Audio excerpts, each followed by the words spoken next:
You're about to listen to TADPOG. Tyler and Dave play old games. It's a comedy video game podcast. We would like to stress that the hosts are not experts and are really just very crass commentators. Seriously, this is an explicit podcast that happens to talk about video games sometimes. So please enjoy this pretty okay podcast with Tyler and Dave.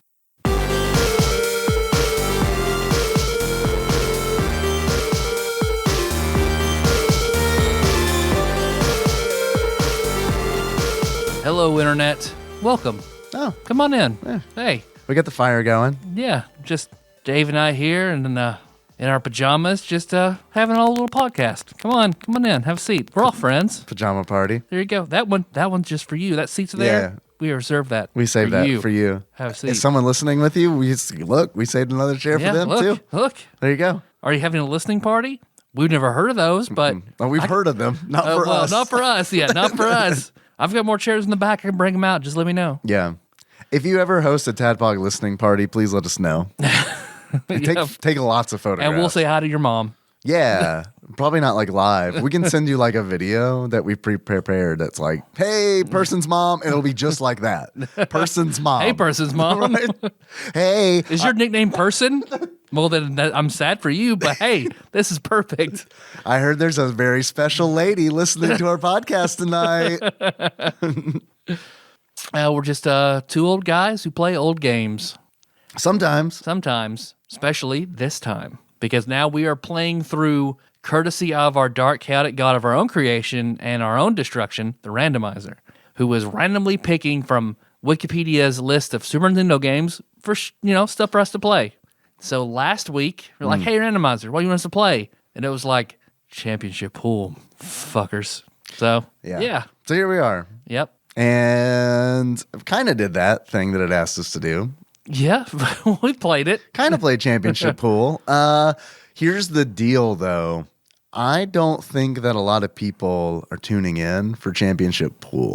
So, which is great because I only played it for like an hour and 15 minutes. And then I played Super Castlevania 4 instead because I was playing it on Twitch. And then I got bored of championship pool. And I was like, would anybody like for me to play Super Castlevania 4? And then like 7 people at the same time were like, yes. I was like, yes. Yep, sure. Yeah, thank you. We're doing that. Yeah, there was a thank you in there. So, I appreciate that. So that's what I did. We've already done an episode in Super Castlevania 4. So still, it's a great fucking game. It's a pretty damn good. It's a pretty damn good game. Yeah. You want to talk about it? Yeah, we can again. I think I've enjoyed more Castlevanias than Castlevania 4, but I still love it. Yeah, okay. That's pretty much my read on it too. Like Super Castlevania 4, it's a good game. It's a lot of people's favorite Castlevania game, which does surprise me because it's like it's tough, man, cuz like once you get past like Rondo of Blood, those games are not the same games anymore. You know what I mean? Yep. Because it's like once you get into like Symphony of the Night and then so on. So once it goes from linear to a Metroidvania, that's different. The RPG elements come in there and it changes the thing forever. Right. Which I'm all for. I do enjoy those more. Man, it's tough. I enjoy both of them, but I can't like say which I like more. I will say that playing Super Castlevania 4, replaying it does feel a lot more linear. Oh yeah, it's old school by it's design, like right? Yeah, 1, exactly. 2, and 3 again. Yeah. So I mean, it's been fun, but it's tough because it's like now I've played all the other 16 since we played and did an episode of Super Castlevania 4. I have played all the other 16-bit Castlevania games: Bloodlines, Rondo of Blood, and Dracula X. So it's like, I mean, Rondo of Blood is the best game in that list. Yeah. Like hands down, Rondo of Blood is the best game. Like I thought you might say Bloodlines. I like Bloodlines a lot, but and like the cool thing about Bloodlines. Well, I guess it is being Genesis is different though. Yeah, but I mean, I think it's great that there was a Castlevania game on the Genesis, and I like what they did with like I guess like the female villain in Bloodlines, and by that I mean she was hot. So I mean, there's that. But like it felt weird. Risky choice with the girl making her hot. Well, right. Yeah. Wow. I guess it paid off, but whoo. Wow. I wouldn't have thought they'd go that route. $1 million on green. Like, that's only one spot. Are you sure? Yeah, the developer, like they're down at Konami, they're like, should we make her boobs really big? Oh, do people like that? Are you sure? Oh man, should we do giant boobs and giant at like Vampire Jessica Rabbit? Is that too much of a risk? Corporate says it's fine. I mean, Bloodlines is mostly for girls anyway, right? Is that a period joke? Mostly.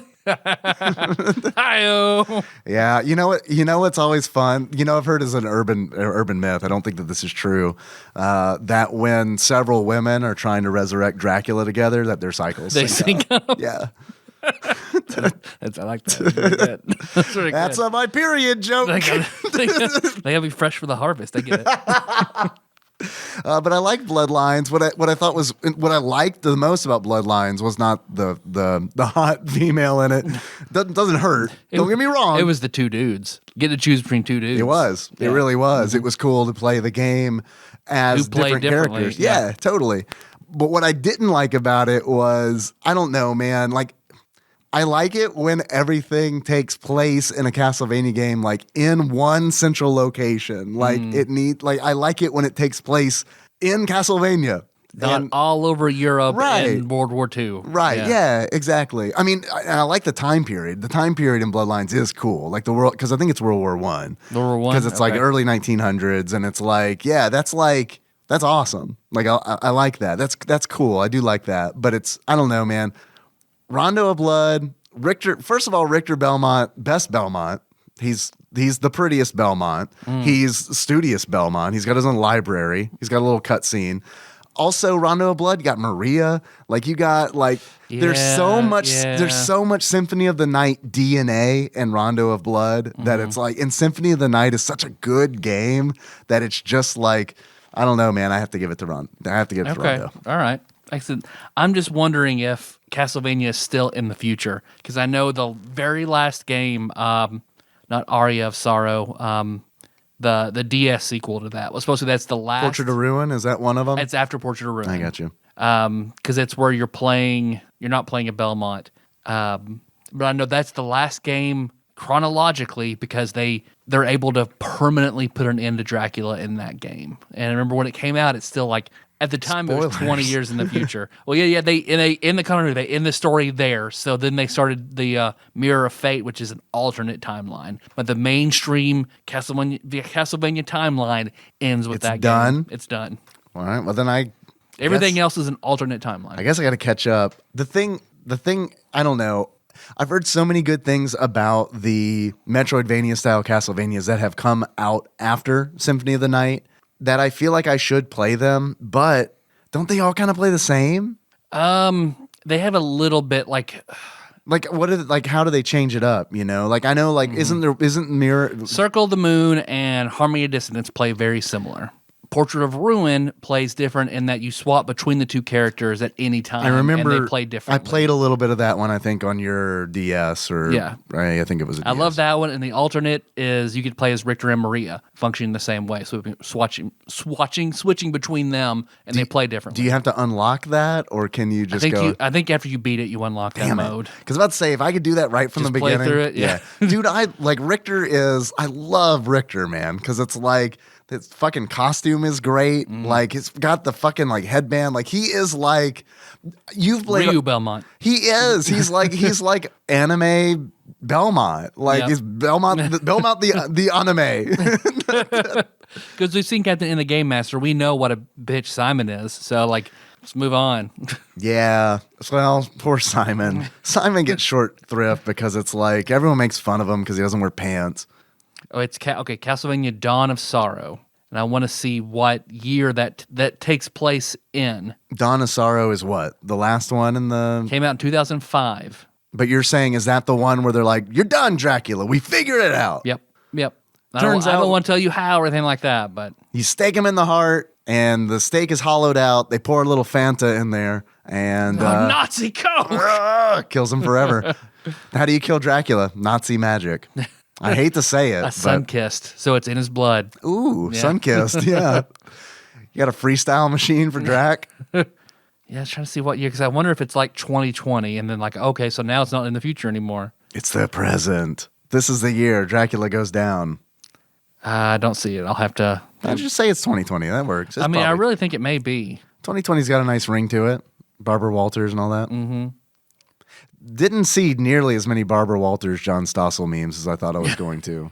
Seriously, I thought we were going to be inundated with this. I think everybody like this could be done to death. Right, did it. Right. All right, so I'm going to rank my 16-bit. Here's my 16-bit Castlevania ranking, and then I want to hear yours. At the top is Rondo of Blood, for sure. Below that, Castlevania Bloodlines. Below that, Super Castlevania 4. And then at the bottom is Dracula X. Okay. What do you think? How's that play out for you? I think I would say mine would alter just a little bit, and that I would say Bloodlines, Rondo of Blood, Super Castlevania 4, Dracula X. Interesting. So what did you like about Bloodlines that puts it at the top? The chick with big boobs? Yeah. Right. Yeah, I was like, that's a risky, I'm almost put off, but in fact it worked the opposite. Wow. Good job. No, I just like the different play style. So between the two characters, much, right? Yeah, that's very cool. I feel like it was very accessible. It was accessible to sit on and play. Yeah, like Rondo of Blood was a little. It was harder to get into that play style, I guess maybe. Because it's faster. I feel like I think it's the fastest out of all of those, the 4 16-bit Castlevanias. Yeah. And someone's going to correct me and be like, actually, there's one you don't know about. And if that's the case, that's great, because it means that I get to play another one. Right, yeah, exactly. But I don't know, man. I like how playing Super Castlevania 4 feels really slow. Yeah. And I get why it does, because it's like, so it's that old style. It's the OG style. It's calling back to Castlevania 1 for the NES. It makes sense. But like Rondo of Blood is fast, man. And I like very fast. I do like that. That is good. Anyway, Castlevania. Check it out if you kids haven't heard of it. little thing we call Castlevania. So I'm your bearded host Tyler, and I had a busy week, but I hear you've got a good story, Dave. Tell me about your busy week. I worked, and the kids had some parties in here, so I set up for that. Some parties, like some podcast listening parties. Yeah. Every now and then you hop in, you're like, "Are you listening to my show?" We recorded our 2019 special lady. year in review. We did that. We did that, and I thought about getting that on Patreon for Friday, and then I did not do that thing. Whatever. So probably next Friday. Here's my dilemma with that. So we got the year in review. First of all, heard some weird noises in it, so don't feel great about that. But whatever. Hopefully everyone will be cool about that. And then secondly, I don't want to interrupt the Piggy Palace. Because don't want to stop a week, so yeah, I don't. Saying? Well, and I don't. It's one of those where it's like, okay, so everybody who's listening to the Patreon feed, like through their podcast app, like an episode's gonna pop. They're gonna see one. It's like, fuck, a Piggy Palace episode on Friday, and then they're like, oh no, okay. And like right out the gate, everyone's gonna be disappointed. Yeah. I don't like that. Oh, it's for drunk guys talking about Star Wars. Great. Right, kind of. So I don't know. I don't know when to release it, but I don't want to wait until Piggy Palace is over, because then it's like, here's our year in review in March. Yeah. Or whenever. I say just release it on Friday. We'll say right now, because surely everybody's listening to this episode, right? Yeah, so everybody. We had the disclaimer for it in Championship Pool. Did you not listen to Championship Pool? Yeah. Which is more us talking about Star Wars and me talking about like getting asked questions and talking about my impressions of episode 4 than it is more about the year. But we had fun recording it, so there you go. Yeah, it's like, it is not like any other year in review we've ever done. By that I mean, did you like stats? Did you like me reading stats? Sorry if you did, because I was like, I don't want to do that this year. They're all pretty much the same. So yeah, it's like, I just want to get fucked up like everybody else for once. That would be really nice. So I did that. And what it turns into is me just being pretty quiet for the whole episode. Yeah, man. I am Dave, and I... What kind of host are you? Am a bespectacled host. Is that what you're looking for? Yep. Or were you looking for me to like grade myself? But, I'd give myself a C+. Hot or not, Dave? Yeah. If you were a girl and you saw yourself on Hot or Not, what would you do? If I were a girl, I'm not. Yeah, probably not. Not? Why not? Probably not, because I don't have the Why would you not fuck you? I don't have the large bosom of a Dracula Resurrector. Oh, okay, yeah. So that's a big look. I'm not saying they have to be huge, but like I got none. If you were a girl, you think you'd be flat chested? Yeah. Okay. Or like define flat chested. I don't know. No. Let's alienate some people. Whatever you think it is. That's what it is. Let's alienate our very few female listeners. What's flat chested to you, Tyler? Whatever you feel bad about, I guess. Yes, I would be. Large breasts don't run in my family. Just large penises. That's a joke too. Our genetics are pretty much like, well, if you take care of our teeth, they're okay typically. I mean, if you brush them, it's fine. That's pretty nice. I did have a dentist tell me for the longest time I didn't have dental insurance, and I got it finally after like 9 years. And I'm going to the dentist for a cleaning, and they were like, "Wow, it's been 9 years. It looks like it's been years, but not 9 years." Wow, you wasted your money. Yeah, right. Yeah, you'd have been good for like, I don't know, 9 more. So, and the irony of that is, I pay dental insurance now, and pretty much only in case there's an emergency. Yeah. Well, yeah. I should go and get the just in case cleaned. something hurts. Yeah. Well, even when they hurt a little bit, I'm like, let's wait. It hurt that bad? Let's wait 4 days, and if it still hurts, then I'll go to the dentist. Okay. Let me just floss like 2 days in a row. Then if it stops, then I'll go back to how I was doing things the whole time. So I have an embarrassing story about my teeth. I've had some things going on with like my back molars for like a really long time, like way before this 7-year-old podcast. And I went to the dentist for it. This is when I was regularly getting cleanings and all that, having everything checked out. And I was like, man, it hurts. Like it hurts back there. Like, is there decay or something? He's like, I don't know, man. Let's throw it up on the x-ray. And he threw it up. He's like, looks good. I was like, but it hurts though. He's like, it might be a hairline fracture. What? Yeah, it might be a hairline fracture. You can't see those in the x-ray sometimes. So, and he just kind of left it at that. I was like, so what do we do? You go to a specialist if you want. It's like, nah, never mind. I'm not going to do that. So cut to... I mean, if it really hurts, it's probably from just sucking a lot of dick. Do you do that, son? No, I guess I'm all right. Feels fine. No, I mainly just play Castlevania. Which one? I don't feel comfortable answering One of them makes your teeth hurt. Right? Shit, is it Rondo of Blood? And then... Then it's in your mouth. So what's your favorite Castlevania? Oh, this tooth's going to come out.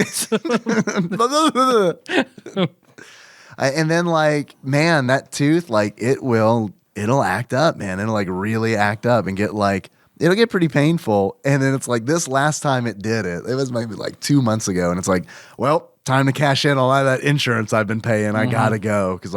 But really, it was 2 more days I'll go because I waited 2 days and it still hurt. I was like, I got 2 more days to wait.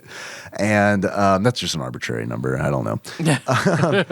I remember it was hurting and I was drinking a carbonated water. And then it felt like one of the bubbles got up in my teeth. And I heard, do you know when you do you pop your knuckles? Yeah. Do you do that? It felt like that, but in my tooth. And then it felt fine. I can't go into a dentist and tell that story because they're going to be like, you're crazy. my tooth farted. I don't know. Feels better now. I drank magic water. Tooth felt good. My tooth had a tummy ache. I drank magic water. It tooted. Now I'm fine. So I don't know. I don't know what the issue is. But that's not my intro story. My intro story is that I went to St. Louis this weekend. If you got through all that teeth stuff, man, you're in for a fucking treat. Castlevania and teeth. Those are linked. That's a theme. That's a theme. Dracula's got fangs. I've got a rotten tooth. It's all all the same. I went to St. Louis this weekend to see my favorite comedian who I've never seen before. I got to see Dave Attell. Fucking jealous. It's fucking nice because you just sent me a picture of where you were watching Dave Attell. I was like, holy shit, I didn't even know you were going. Yeah, so I didn't want to go because I don't like to leave my house. And but for some reason, Dave Attell just won't come over to your house. Yeah, it's a shame. He's not like Maria Bamford. Can't keep her out of my house. Yeah, she comes over all the time. My lovely What's up, wife Melissa? is here. You bring some cereal?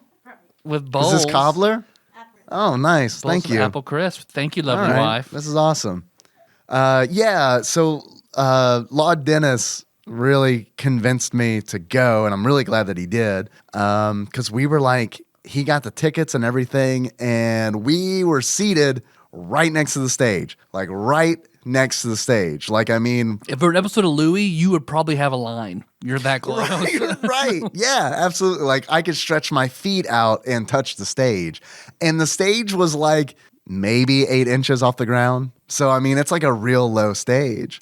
And I immediately got super nervous. Like, it was like, I don't want to be here anymore. This went from kind of cool to I don't want to be here anymore. And then Nikki gave me some good advice that Dennis gives me all the time. And that is essentially just enjoy the moment. Like, don't worry about what might happen. Just enjoy being here and just enjoy, the show. And I will say that 2 double rum and cokes certainly helped. But it was a really, really good show. The dude who opened for him, Ian Fidance, he was fucking, and I say he opened for him, but I think actually they're touring together. I don't know if he's really open. He did go on before Dave Attell, but like, he was fucking amazing, dude. Like, he was really, really good. I'm gonna keep my eye on him, because it's like, if he like is ever in the area again, like I would definitely go see him again. Okay. And Dave was awesome. And it's like, after the show, I got to meet him and shake his hand, and it was like, again, the 2 double rum and cokes made that way easier. And like, because like, I'm also like super nervous and like absolutely fucking like, just like starstruck. And it's and like, I remember like fumbling over my words, because it's like, I remember at one point I was like, did I just say what I said? Because I was like, hey, I love Skanks Memories. And he like Ian, the other comic, was fucking amazing, because he's like, me too. And I was like, that's when I really got into Dave Attell. And Ian was like, me too. Have a free sticker. That's really good. So yeah, it was fun. It was a really good show. It was like whenever we went to Comedians in Comedy and met Patton Oswalt, and I gave him and Prime Posehn my prom picture to sign, and he said I was trying to be funny, and he said something about needing more ginger ale in his drink, and I don't know what compelled me to just go, fucking ginger ale addicts. So yeah, starstruck. I don't know what you're saying. I get that. Yeah, you've been there. I was, and what's weird is when I met Mitch Hedberg after his show with Brandon of Axelay fame. I was there. You were there? I was there. You wasn't the other guy? No, not the other guy. All right, and you were there too, apparently. I don't remember that, but no, yeah, because Brandon had him sign that $2 bill. Right. Yeah. I had him sign the $2. I had him You sign did the it? bill. Oh, okay. We don't know. All of us were fucking drunk, apparently. Yep. Well, I wasn't drunk because I was busy writing down his jokes to use as MSN sign-in names when I got home. Perfect waste of the last time you'd see him alive, Tyler. Good job. But hey, now you know. Take that advice. The moral of the story is live in the moment. Live in the moment. Enjoy the moment. And not for your fucking social media. Yeah, there's some. Don't film shit on your phone because you're not going to watch it. Don't write anything down. Just fucking be there, have memory, have fun. 100%. You know what the worst is about stuff like that, about living in the moment, is stuff with kids. Because it's like, take Christmas, for example. It's like, man, I will go back and watch like Henry open presents and be excited about that. But at the same time, it's like, I don't want to watch that through a fucking phone screen. You know what I mean? Yeah. There needs to be a service where you call somebody and they hold your phone. You and Nikki just alternate years. Here, I'm living the moment. You live in tomorrow. Here you go. She doesn't have a good eye Oh, for that stuff. Okay. It drives me crazy. I'm eating this apple crunch pie or whatever. It's really good, but probably not great audio because I'm like, You're both like, oh, thank you, Melissa. All right. I'm so much better at filming my son. David Till, extra memories. Yeah, it was a really good time. And then the next day, I checked out a marijuana dispensary for the first time. Oh, in Illinois. In Illinois, because it is now recreationally legal recreationally.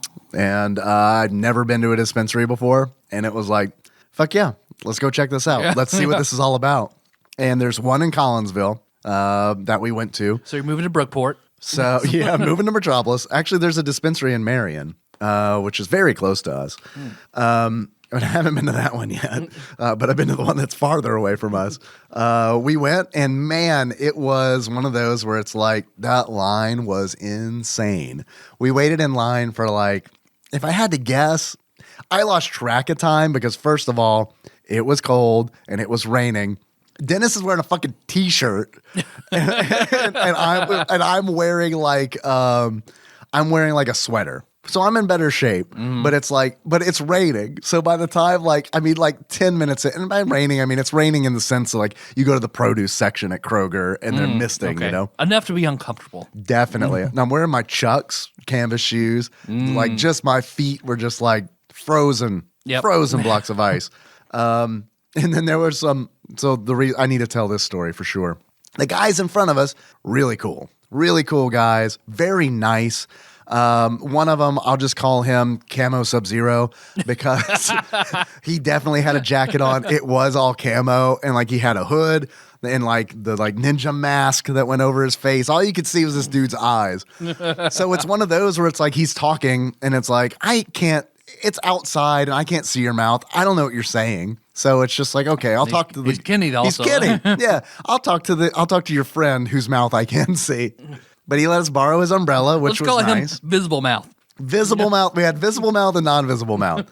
So I'm talking to Visible Mouth, and then he says, "Hey, man, do you guys want to borrow our umbrella?" And I was like, "Yes, absolutely."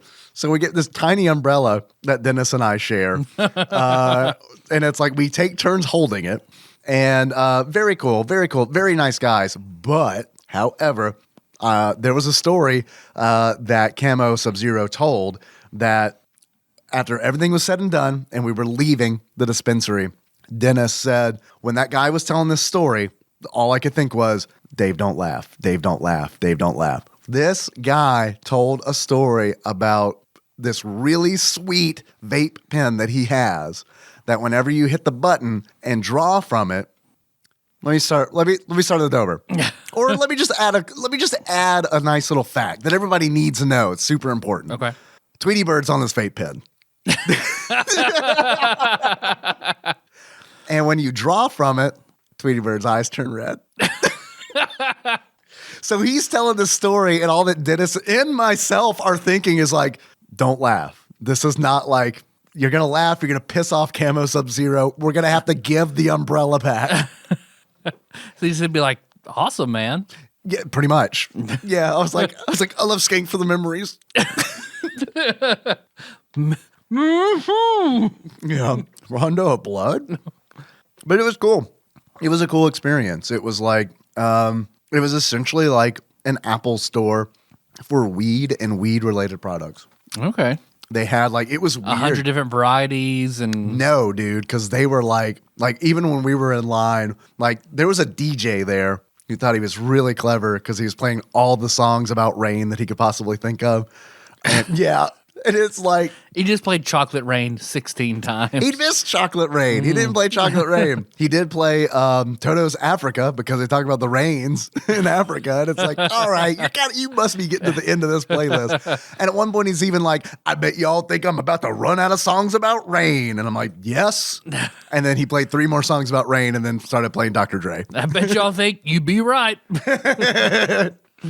But yeah, man, it was all set up. Like when we were in line, they were like, the DJ would come on periodic and be like, we are out of this. And essentially they ran out of flour, which, are you familiar with flour? Nope. Flour is essentially like loose, like something that you'd put that in your pipe and smoke it. That's what it is. It's like actual like plant matter. It's like the plant. It's is like it good? Yeah. Or is it cheap? No, it depends. Well, I wouldn't know. I wouldn't know, for the record. I wouldn't know. But no, it's like that's the smokable part of the plant. Okay. So that's flour. And it's the other side of that coin essentially is vape. Because they had like a bunch of vape cartridges, they had like a disposable vape, and they had edibles as well. And they had pre-rolled joints and stuff like that. And it's like, so we're in line, and it was just crazy because they were just like announcing all the things that they were running out of. Like they were running out of things constantly.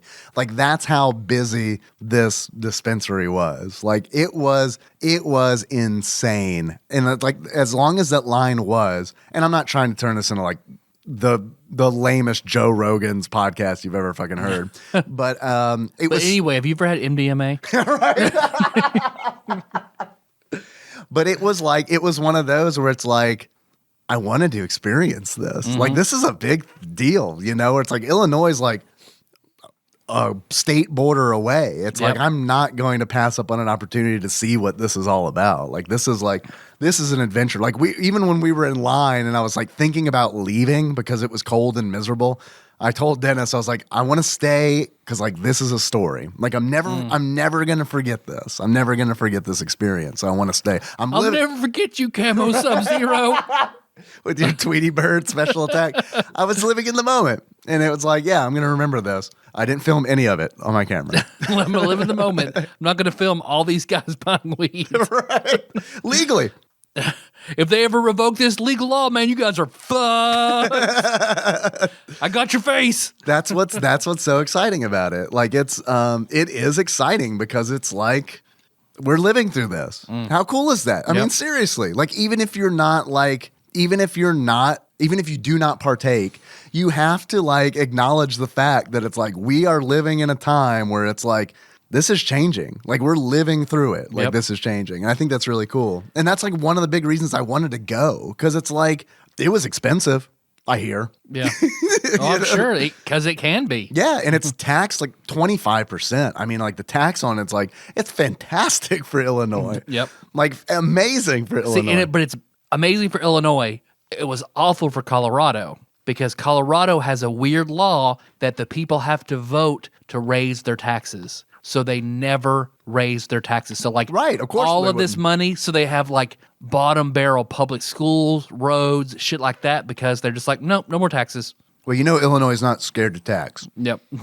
Like, I like Illinois, but like that's the first thing that's ever mentioned when it's like, because I've thought about moving before where it's like, but it's super cheap to live in Kentucky. But that's also why we don't have good roads.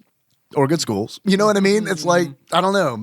I'm not trying to get political here, but I mean, when tax dollars are used effectively, I feel like it can benefit society. And I would love like cigarettes, tobacco is a industry in decline. Oh, what's booming? Marijuana. Let's switch some of that shit over.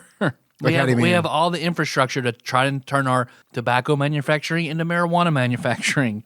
Let's fucking finance our deficit. Let's finish it up. Let's do this. Come on. Yeah, it's tough though because it's like my big fear is that like someone like Philip Morris is going to get involved and like really make marijuana much worse for you than it is. Like I'm worried about that. We're making tobacco marijuana, so it's marijuana that's also addictive. Yeah, those are called spliffs. I hear those exist. Oh, but they're typically. I mean. I don't know if anyone sells those legally. I don't think so. But say that sounds terrible. Wouldn't know. Let's take a good thing and make it bad. Okay. Yeah. Wouldn't know. I also wouldn't. Yeah. Doesn't appeal to me. I mean, it does on a certain level, but as like an ex-smoker, like no, thank you. No thanks. So anyway, I don't know, man. Here's my recommendation. If you can purchase marijuana legally in your state, check it out because it's neat. It's a neat experience if you don't mind waiting in that long ass line. But I know like other states like Colorado, that shit's all like, passe now probably. But I mean, yeah, in Illinois, it was like, yeah, everyone came out. And like Dennis was saying that like the first day, like that line like went, like it wrapped around the parking lot several times and then went 2 blocks down the road. So anyway. There we go. That's my intro story for Championship Pool. Live in the moment, y'all. You're damn right. Because you never know when you might have to play Championship Pool. A fate worse than death. Mm-hmm. Overall, like Championship Pool, okay, all right. And this is going to be the fire hose of shit like we have been, like we did for Dragon's Lair. But before we break down Championship Pool. Championship Pool is the name of the game. You hear that, Dave? I do hear that. it sounds like somebody left a baby Ruth in the pool, which ushers in a segment that we like to call Dave Reads from Ultimate Nintendo Guide to the SNES Library 1991 through 1998 by Pat Contry. Sweet. Did you like Caddyshack? Did you like that movie? Have you seen it? I've never seen Caddyshack. Really? No comment. I don't want to piss people off. I think that Overrated? I'm not going to say anything. Maybe. I'm not going to say anything. Right. I think that a lot of comedies from Not enough Ted Baxter? Absolutely not enough Ted Baxter. I like Caddyshack, but it is weird to watch comedies from the 80s that aren't Ghostbusters. Because, I mean, it's just like, it's weird to see like how that genre of film has changed because it has changed drastically. And it's like, but it makes sense because like comedy's constantly changing. Yep. And it's like all about pushing, like it's about pushing normal boundaries. And it's like, so that's why like going back and watching Caddyshack now is like, it's pretty quaint. You know what I mean? You know? Yeah. And it's like, it's no Rodney Dangerfield talking about how tight Jonathan Brandon's ass is. Exactly. And I'm glad you said that because like that's kind of like one of my other points is where it's like, and it's also not a bad movie. So you can't enjoy it on like this is stupid level. You know what I mean? Because Caddyshack is a good movie. It's a good comedy, but it's like, I don't know, man. If you're watching it for the first time, and I'm pissing a lot of people off right now, but hey, man, that's just how I feel. If you're watching it for the first time, I'm willing to bet that you probably would enjoy it, but you're not going to be like laughing your ass off throughout the whole thing. Okay. All right, guys. Championship pool genre, billiards. Billiards. Not to be confused with Dillard's, a store where you can get a coat. For way too much money. Yeah, tell me about it. Release date, November 1993. Region, North America. PAL territories. All right. No Japanese pool? Yeah, I don't know. No, it didn't come out in Japan. Maybe billiards isn't popular in Japan. I have no idea. Do we have any listeners in Japan? Cockmaster Shake? Is pool popular in Japan? Let us know. Developed by Bitmasters and published by Mindscape. Players 1 through 8. You can have up to 8 players, not simultaneously, but up to 8 people can play. Special features, none. And availability is a secret. I don't want to give any tips how much this game is worth. So this game does have a lot of shit you can do. Yeah, that's its biggest feature. Is its features. Its features are its biggest feature. Yep. Because you can play a lot of features of pool. Yep. They're overall, like, there's not a whole lot to say about this game. It's a solid little pool game. All right. I'll help you out. Thank you. I mean, because I don't know how much I want to jump ahead, flash forward, flash sideways, flash back. Let's fucking flash sideways. That's that Lost thing where it was like the two realities going on at the same time, flash sideways. Yeah, go ahead. Do it. I want to see what a flash sideways is like for a championship pool. I loved Bomberman. There you go. There's your flash sideways. No, actually, a true flash sideways would be, I love Champions World-Class Soccer. Which I want to point out, according to the Ultimate Nintendo Guide to the SNES Library 1991 to 1998, that one got 3.5 stars, while Championship Pool got 3. So let's do a quick compare and contrast against Champions World-Class Soccer. I like Championship Pool more. Me too. All right. So that was a good flash sideways. You kind of just play it. As long as you sort of know the bare bones about pool, you can just play it. Pretty much. This is my wrap up. We're ready for a wrap up, right? Pretty much. It's okay. This is my wrap up of Championship Pool, and I'll go ahead and give it now because maybe it'll spark conversation. This game is only fun if you enjoy pool while simultaneously less fun than pool. Yep.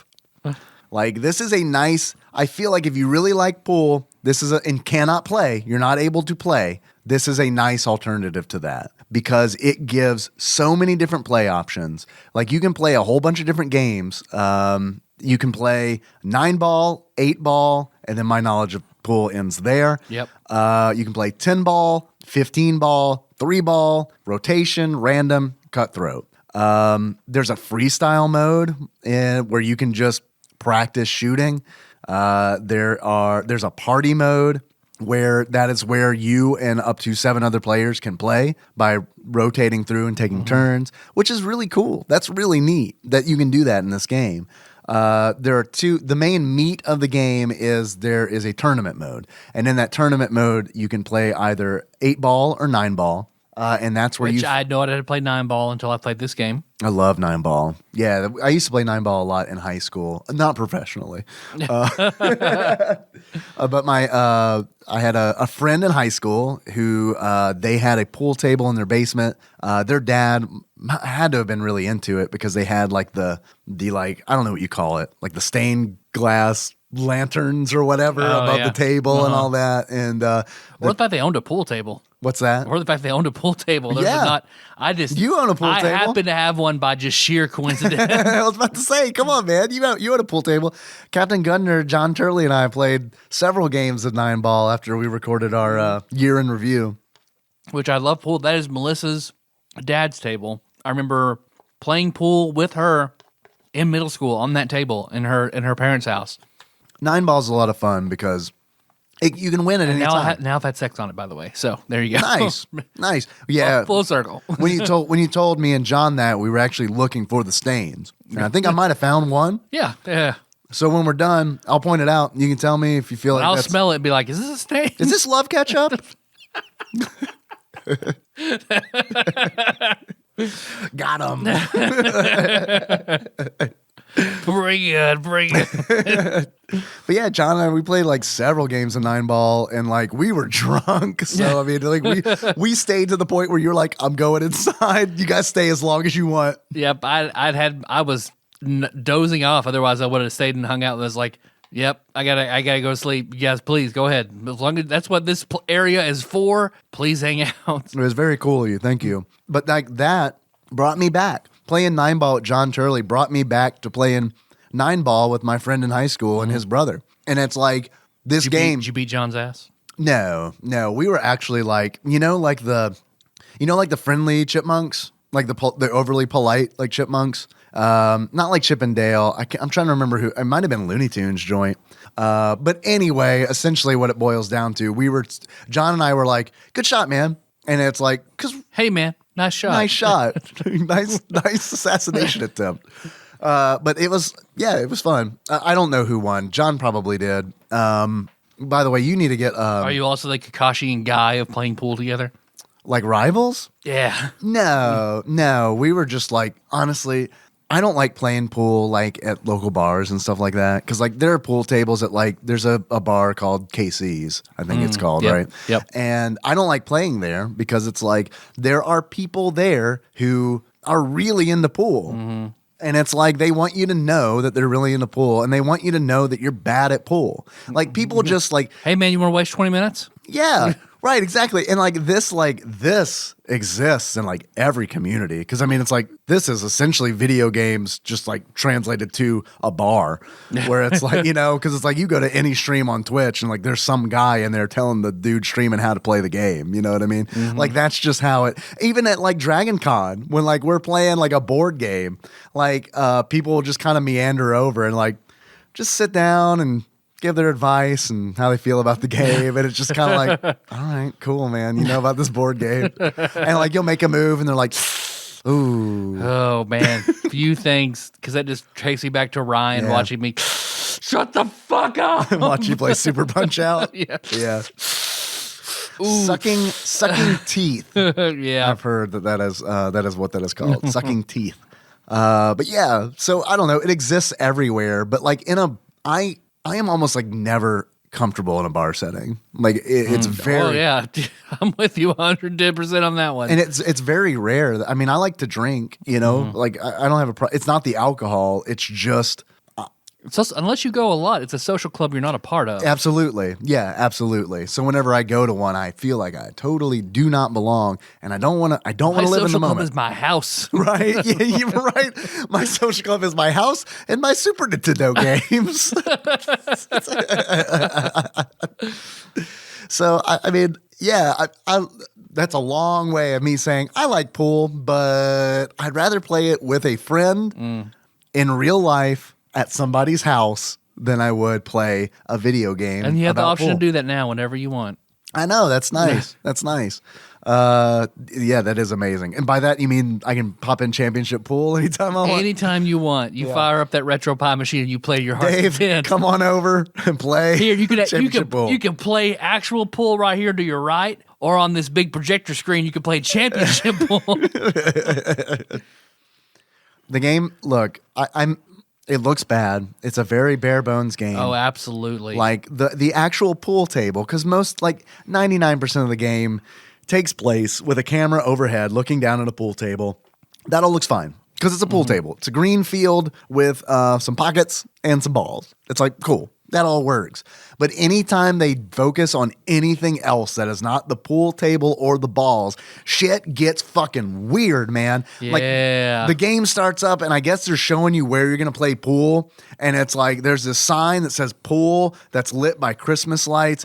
It looks like the most boring episode of Reboot ever. Like that is like the people are all modeled like, and what sucks is I know that when they were putting this game together, they were like, fuck, this looks good. Man, it's like I'm there. This is like Lawnmower Man good. It's like Lawnmower Man. And it's like, it's not good. It's ugly. It's straight up like, oh man, this is rough. And like I think they could have done a lot better if they just even cut that. You know, if this is a serious cut all that shit and include that one. What's the version of pool that you play that's on like a hexagon with the knobs and stuff in the middle? That is 3-dimensional pool. 3-dimensional pool. I don't have no idea. Oh, are you talking about snooker? Maybe. Or is that just straight up bumper pool? Bumper pool? Maybe that's what I'm thinking of. It's got like the mushrooms on the table. Yeah. My papa had a table like that. So did my uncle. Yeah? Are they the same person, I wonder? I hope so. Well, not quite bumper pool. I'm looking that up. It's not quite the same. Because I remember at least the version my uncle had these little mushrooms on it, but the table was not square. It was like a hexagon.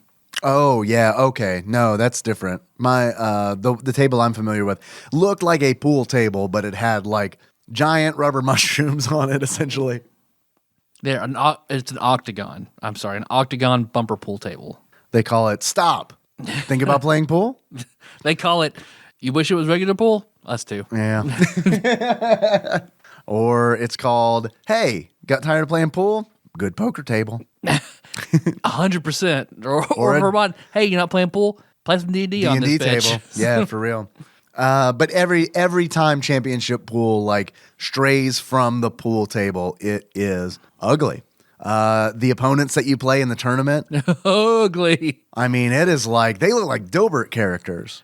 It's like if you asked like a police sketch artist, Dilbert looked realistic, right? Yeah. If you describe Dilbert to like a police sketch artist and then they realistically rendered it, that's essentially the people that you're playing against. Yeah. I never got past Hugh. I got past Dogbert. That was pretty good. No, I didn't get past you either. And it's like Catbert beat me 8 times in a row. Well, Catbert will do that. You gotta watch Catbert. I played Dilbert Pool. Sure. Reskin this game. Would you like to Dilbert? pet my belly? Yes, no. Either way, you're losing the next match. Either way, you get to meet Scott McAdams at the end of this. Is that his name, McAdams, or just Adams? Scott Adams? I think it is Adams. One way or the other. I hear he's shitty about women, which does suck. Yeah. But I don't know. I never met the guy. If I met him, I'd be like, I've loved you since Skanks for the Memories. That was you, right? That was you, Scott. Sure. Scott McAdams. Scott. Yeah. Scott, it sounds like something you'd say. I curled my tie up for you. Come on.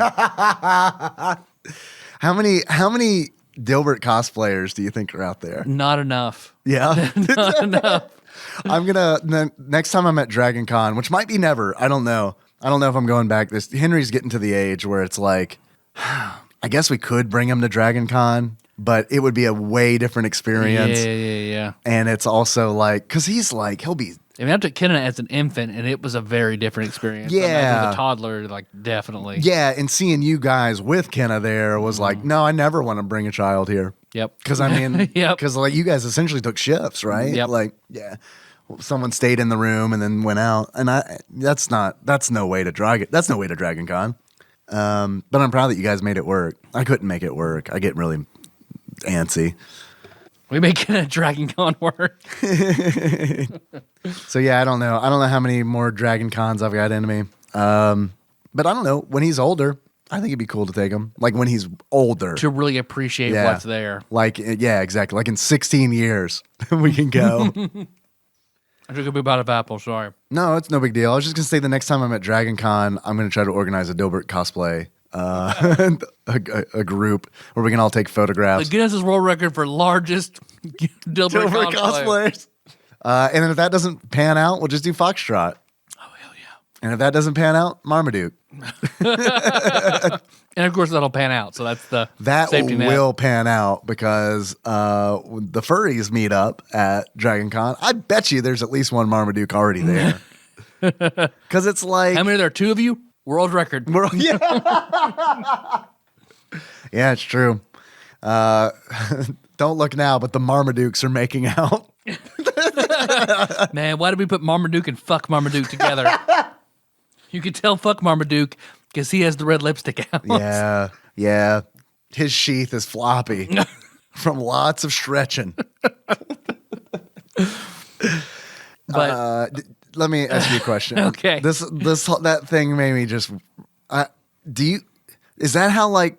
Okay, so like I'm not saying there's anything wrong with being a furry, but I do have some questions about it. So like, you've come to the right place. Yeah, no, I mean, look, if I can't ask you, I don't know who I can ask. That's true. You are probably the most sexually connected gentleman that I know. Okay. How does it work? Like when they have sex in the like with the dog costume? I think it's yiffing. Is that what it's called? When they yiff, when yiffing happens, like is there like a sheath in the dog costume where the dick comes out? Like the human dick comes out. I imagine that. I mean, that'd have to be pretty hard. Dick. You got the whole it had to be a pretty hard dick. Yeah. I just imagine that would be awkward with the costume. Like, yeah, you're gonna lose a lot of room between 2 different costumes. So is that part of the joy? Maybe. Yeah. Because I mean, like, look, don't get me wrong. I would imagine if you yiff, you take off the bottom half. But then doesn't that defeat the purpose? Where you're like human at the bottom, you're like a reverse centaur. Yeah, you're like a horse up top, but a man down below. Yeah, I guess it'd have to be some kind of like, maybe it's just Velcro covering it. You take off the Velcro flap. Oh, that's a good sound. So that's a good. We're about to yiff. Here's the sound of my knot. Yeah, right. If that's not the sound of you opening your wallet for $100, we're done. I don't know, man. I kind of feel like I'm probably close to being a furry because I like to have sex with my shirt on a lot. Yeah, you're pretty close. That's how it starts. That's the gateway. Yeah, that's the gateway where it's like, because like see, but I'm there too because I pull my dick through the zipper of my jeans. Do you really? No. I'm about to say, man, there's no way that's comfortable. No. Like makes you last a real long time though. Does it? Man, what makes me horny? Just jagged metal teeth tearing into just mild pain the whole time. Yeah. I mean, like some people are like that.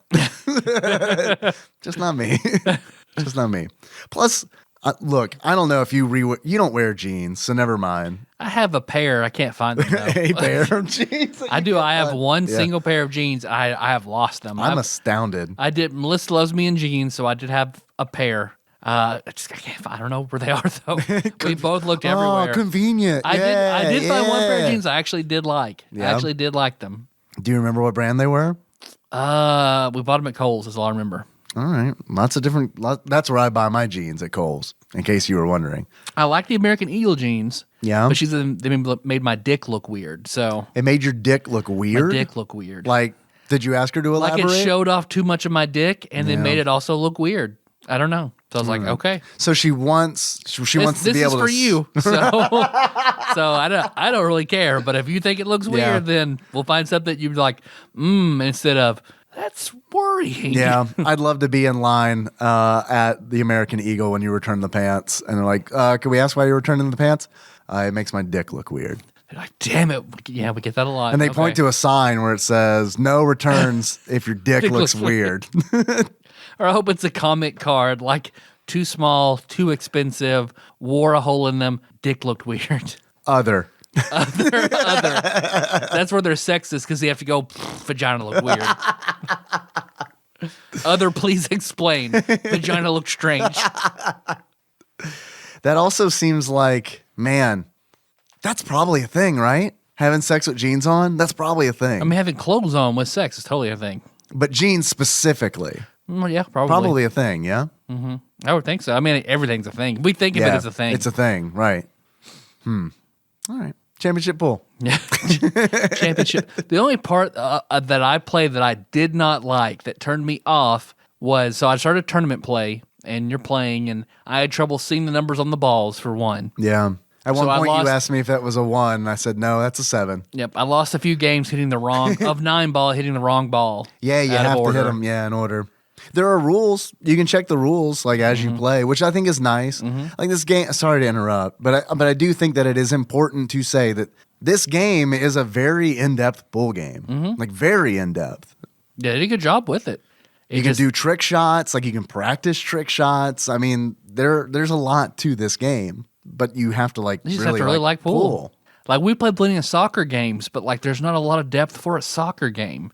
You know, because I've seen a lot of different modes and trials and things that you could do. Most of them is just like playing a tournament as a faceless, non-licensed team. Soccer man. That's been like the majority of the soccer games we played for the SNES. A footballer. Yeah, absolutely. So I feel like it's a cut above most sports games in that it really explores the game. It's there's things you can learn about. Very crunchy, like very crunchy, and it's like you can adjust a whole bunch. Like you can adjust the difficulty in a bunch of different ways. You want to explain what you mean by crunchy? Yeah, that's probably good. Like generally, when I say something that's crunchy, like that's like a tabletop term where it's like it's just. It's rules heavy, they want to make this a pool simulation, and they do that because it's like it gets by crunchy. Here's an example of how crunchy it is. You can adjust the speed that you hit the ball on to a very great detail. You can do that. You can adjust where you hit the ball with the cue. You can adjust the spin that you put on the ball. Like it's crunchy. Like if I don't know enough about pool to say this, but it felt like to me as just a dude who has played pool before that this game has all the things in it that you need to simulate a real game of pool. Yeah. Except for actually, having to move the cue. Yep. But it's also like it's a good lesson in biomechanics for all the things that like you as a human would be doing as you play without hardly thinking about it, as opposed to trying to input all these different factors every time you hit a ball into a computer, and just shows like, fuck, a lot of this goes into it. So there's a lot that you can do, but it kind of loses some in translation because it gets cumbersome. It's overwhelming. Yeah. Yeah, it's overwhelming, but I don't think it would be overwhelming if you and I were both like regular pool players, Like I feel like we would understand it. We would catch that translation where it's like, because it's like, yeah, I know that in this game I can hit the cue ball in different locations. I don't know what that's actually going to do, but if I knew pool better, I might be like, well, if I hit it from the bottom, that's going to create some spin. It's going to come back or something like that. Yeah. But just the fact that I don't know that. That's not on the game. That's on me. But you're playing a computer that can, instantly do all these different assessments and plays. You never see it, which is my problem with the game. Yeah, it is kind of weird. And it felt like it felt like they meant to do this as a quality of life improvement, which it is, because like you never see your computer opponent take a turn. Which I would like to see that and try to learn from it. Exactly. But I don't think this game is for us. Like, I really do not think this game is for us. This game is made for, like, the people who are really into pool. And it's like even the game is like sponsored by I think it was called like the U.S. Congress of Billiards or something like that, which I didn't even know was a thing. But it's like okay, it's like we didn't know about the raisin board or whatever until we played California raisins, right? Yeah, exactly. But it's like what would make this game better? California raisins. If it were a championship, California raisins pool. Yes, please. And every time you sink a ball, like and they're the size of the pool balls, just. Oh yeah, walking around. Oh yeah, absolutely. Not like giant raisins playing pool. No, don't be fucking ridiculous. Jesus Christ. No, they're tiny on the table with the balls, like a fucking like the Hardee's toys. They don't get any bigger than that. Exactly. That's their maximum size. If you try to make them larger than that, they're not able to sustain themselves. They crumple under their own weight. Honey, I blew up the California raisins. A movie full of plot holes and scientific improbabilities. Because when you start playing, you can set your brake to be manual or automatic. And if like a manual brake, 4 balls have to touch the sides and the cue ball can't go in to be a valid brake. Oh, see, I didn't know that. That's awesome that you taught me something about pool. Yeah, I didn't know this that. This game taught me that. Awesome. So I always like, well, I'm not going to fuck with that. I'll automatic. Fine. We'll just get through. Cause they kind of advises you to like, dude, just do it. It does. It says, yeah. Otherwise, manual's like, take your chances. Like, okay. I did manual brake just because I wanted to experience it. Mm-hmm. And I never got a warning that was like, oh shit, you didn't hit all 4 corners or whatever. Mm-hmm. But like, it was okay. I would have been better going with, like, I would have done better going automatic for sure. Because I remember I did automatic, and I think the opponent, because every game I played of this and every game I watched online, no one won the coin toss. Oh, really? No one ever. I won the coin toss. All right. I wondered if it was fit. It's in the Twitch VOD. I can prove it. I always say heads for obvious reasons, but got it. I always say tails for obvious reasons. I get it. Yeah. I get it. Which, all right. Eiffel Tower, I'm with you. That butt plug I have with 2 foxtails. Obviously. And then, because I remember my opponent broke. That's why I asked you all the furry questions. The opponent broke, and then like I went and I sunk like 2 shots, and then the third one was just impossible. So my turn's over, and then it went, who you played for a while and won. Right. And I was like, motherfucker, what? Yeah, that's the time warp simulator. That is the time. Those words are actually in this game. Time warp simulator. They don't show you your opponent playing. They just give you a rundown of what happened. Yep. And it's weird to me, like I double checked before we recorded to see if that is an option. You can toggle that on and off. And I couldn't find a way to do it, nor could I find an instruction manual for this game that was available for free online. I found one I could buy, but it's like, first of all, I'm not going to do that. Second of all, it wouldn't get here in time. So I should have just emailed the guy and been like, hey, can you look up and see if I can turn off this time warp simulator? I'll give you $1 if you look it up, which is like not a lot more. You're not asking a lot more for the actual product. So this is a good, you don't have to pay shipping. Or just send me pictures on your phone. You're right. I'll give you $1. Exactly. And that's when we find out it's a scam. He doesn't have the manual at all, this motherfucker. He probably thinks California raisins can get to the size of like a coffee mug. It's impossible. I enjoy your David Tell inflection on that. Yeah, sorry. Sorry, I can't help it. So I just saw the man. I admire the man so much. I get it. And if you were a comedian, I think you'd be Dave Attell. Yeah, well, I could only hope. Yeah. I mean, he dated Sarah Silverman. It's pretty good. Oh, did he? I didn't know that. Hell yes. Back in the day, too. No. Okay. Even though she still looks absolutely fantastic. Mm-hmm. Probably looks better than she did back in the day. I can agree with that. She looks better now than she did on SNL. Yeah, absolutely. That's the earliest Silver Silverman I know of. And I think that she continues to get funnier also. And I thought she was funny in the early 2000s. And yeah, I think that she continues to get funnier. She's got that one Netflix special where she's talking about her friend who she said was sexually assaulted in college, that she was throwing up so heavily. She got sick. She goes to the bathroom. She's throwing up. She hears the door open, and then slowly her panties start sliding down. And she's like, oh, she's throwing up so violently she can't stop. And then she realized she was shitting her pants.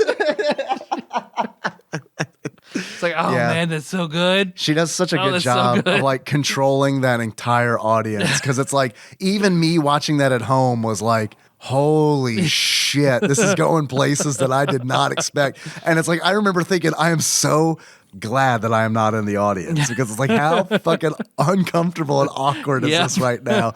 And then, shitting her pants. It's like, oh, okay, all right. It's great. Sir, would you let God come in your mouth? Are you a Christian? Yeah, she's fantastic.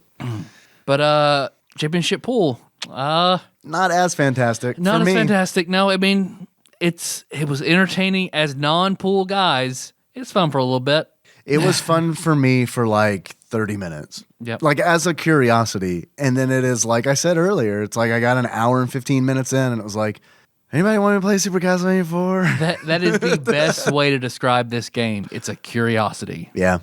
And I mean, you can change the difficulty up if you're like a masochist. You're good. Like, because you can, but it's neat that you can do it in different ways where it's like you can set it so that by default, like you're going to kind of get like a ghost shows up and like tells you where the ball's going to go when you hit it, right? You kind of get that view. But you can turn that off. If you're like, no, I don't need the guides. I know enough about pool where it's like, I know if I hit this ball at this spot at this speed, it's going to go in that pocket. You can do that if you want Nuts. to. If you want to. If you want it's to nuts. do that. But yeah, it's I couldn't imagine. I could not imagine doing You can that. also share needles to inject your heroin, but you know. Yeah. Yeah, there's an important distinction with needles because it's like I've got a bulletin board at home that I keep things up with heroin needles. Yeah. That's the way. That's what Martha Stewart says to reuse your hair needles, repurpose them. Right, yeah, Recycle exactly. them. Yeah, it's earth friendly.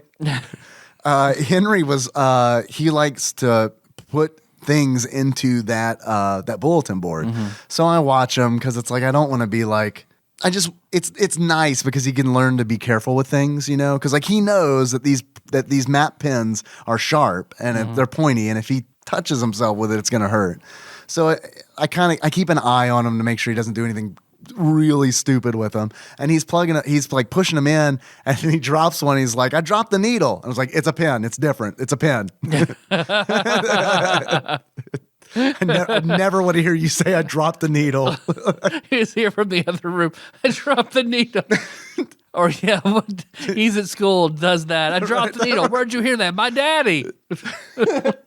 I'm calling the state. Yeah. So anyway, important Daddy life told lesson. me I better not say that. I'm sorry. Yeah, and I'm always like nervous when he's like, cause like, man, for a minute there, secrets were a thing where he's like, I want to tell you a secret. And then like I lean in and he's like, I love you. And it's like, that's really sweet. And then it's like, I want to tell you a secret. And it's like, nah, never mind. I'll just tell you openly so that school you're not like, my daddy tells me secrets. But how much he loves me. Isn't that fucking crazy? Well, Kenna used to go, I need to tell you a secret. And I lean down. What is it? Yeah, we did. Yeah, Okay. yeah, we're familiar with that one too. That's a smooth move. I think it's how different do you think it is to raise a kid today, like versus like our parents raising us? Like it's a world of difference, right? Yeah. So I think we have it a lot easier than our parents had it. I think we have it easier and harder at the same time. I think it's just different because it's like I don't think our parents like really had to worry about a lot of the things that we worry about. Like, I mean, but then on the other hand, it's like we worry about have things. YouTube. Yeah, I know. Yeah, I had Nickelodeon. Henry has YouTube. We have free access babysitters anytime. Our parents didn't have that.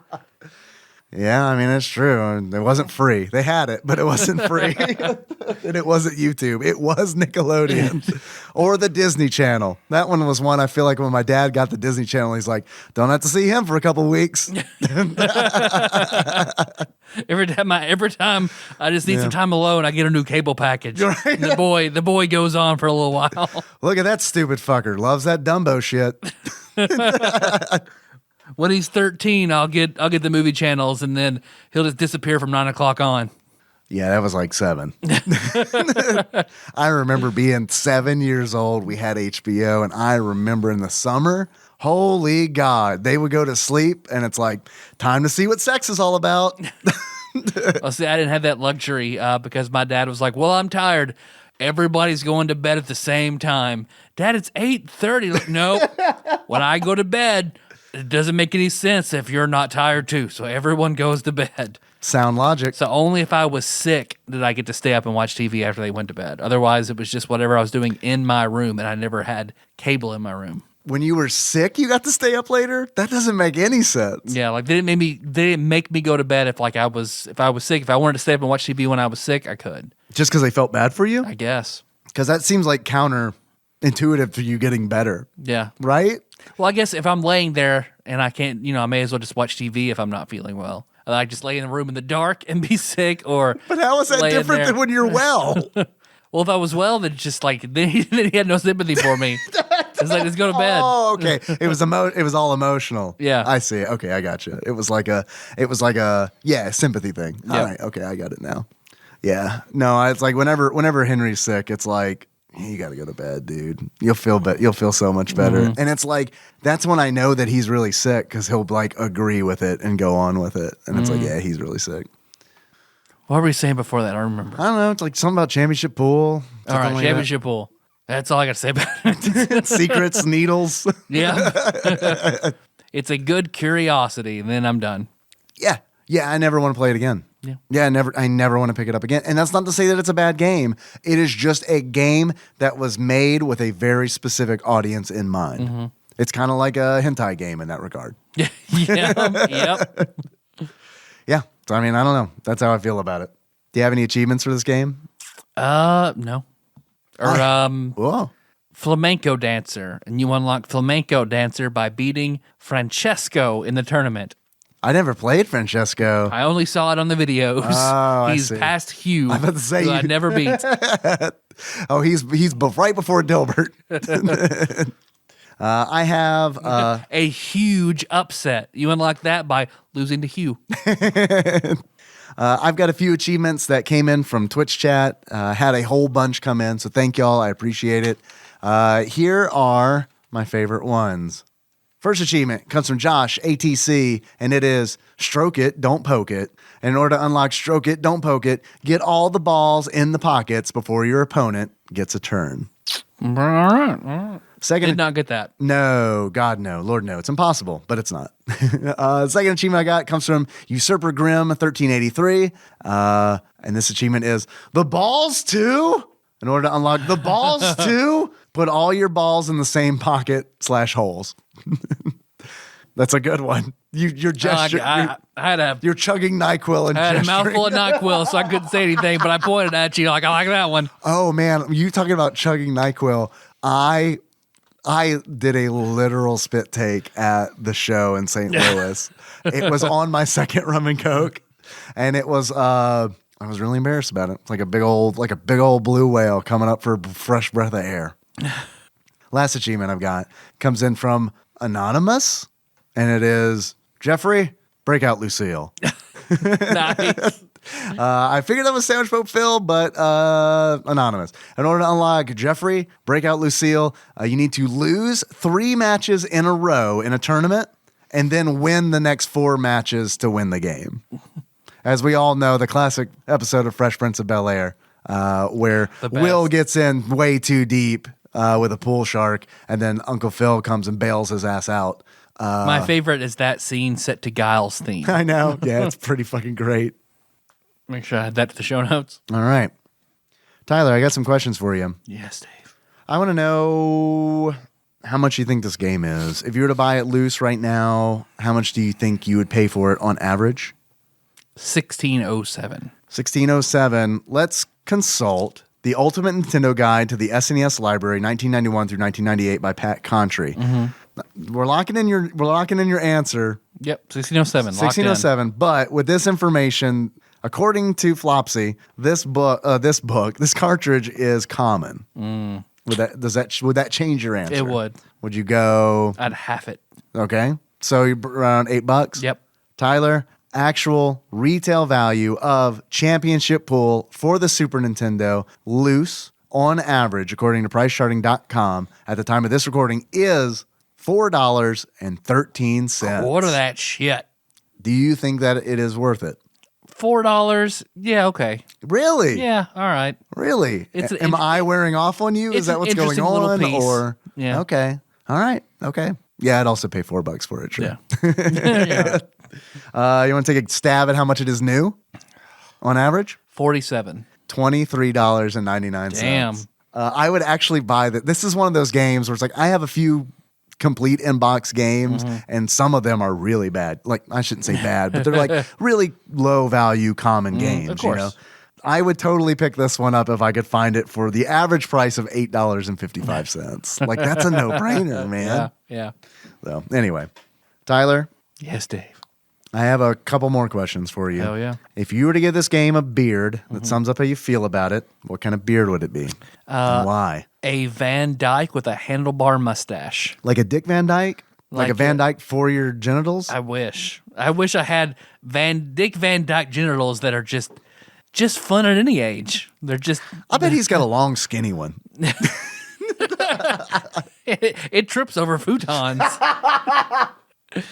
Melissa actually streamed a show he did recently. Like, dude's like 96, 97, still like doing musical shows. Holy shit! Yeah.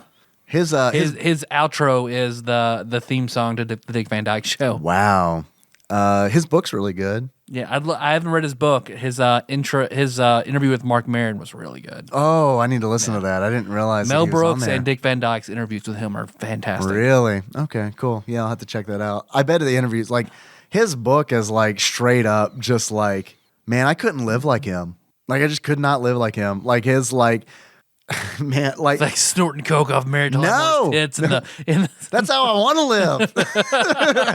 That's not how he lives. Actually, I've never done coke. I never want to. But if it involves Laura Petrie era Mary Tyler Moore. a very important distinction to make. Unlike Sarah Silverman, did not get better looking as time went on. You could tell Mary Tyler Moore liked to smoke. I hope there's a type of marijuana called Laura Petrie. Like a they call those strains. There you go. A strain. There probably is not, but if anybody out there is listening, any botanists out there, there's your idea. yeah, You can have it. No, you can't have us. we need that money. You can have half of it. The other half you have to pay for. There you You either name it Laura or you name it Petrie. Fuck, they're gonna go Lori Petrie. I know it. Well, people know like this is you. Yeah, this is Mariah. Call the weed police. AKA the police. I'd like to report strain infringement. You'll see that we recorded a podcast episode in early January 2020 where we coined the term Laura Petrie as a strain of marijuana. I hope you enjoyed it. But like the Van Dyke sort of Oh, right. We were in the middle of a segment. pointy goatee with a handlebar mustache. The devil's beard. The devil's beard. The devil's beard. The original Master's beard from Doctor Who. Oh, is that right? Yep. I've never seen the original Master. Or like all the evil clones in Star Trek. Wars. Star Wars. When they pull their masks off. Stormtroopers call off their helmet. They all have Van Dykes. Yep. That's how you know they're clones. Tyler.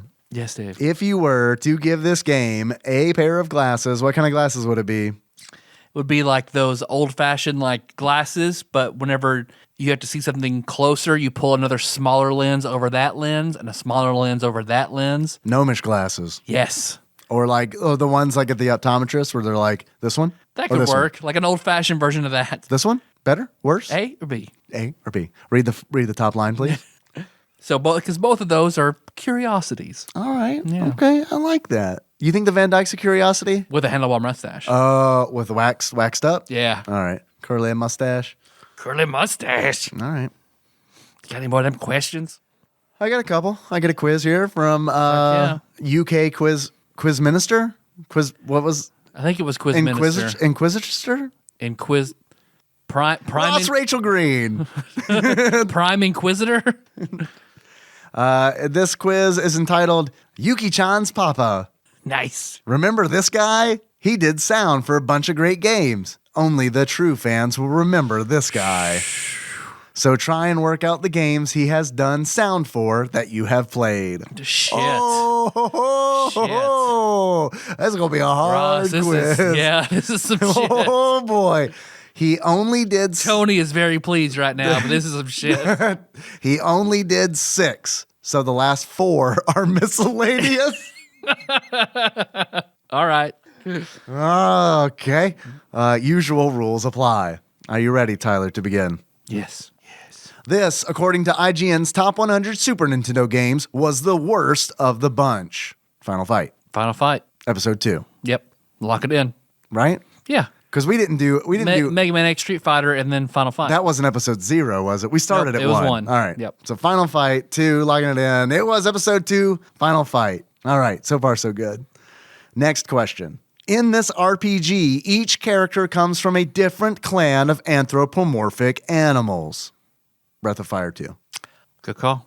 Breath of Fire Right? 2? Or is it just regular Breath of Fire? I think there are more in Breath of Fire Because too. these are... They're like the fish people, the bird, the winged people The only in Breath of Fire. The only reason I said, yeah, man, is Breath of Fire 1 on IGN's there list? are fox people in Breath of Fire. But is it on IGN's list? Oh, I don't remember. I think just Breath of Fire 2 was. I don't remember.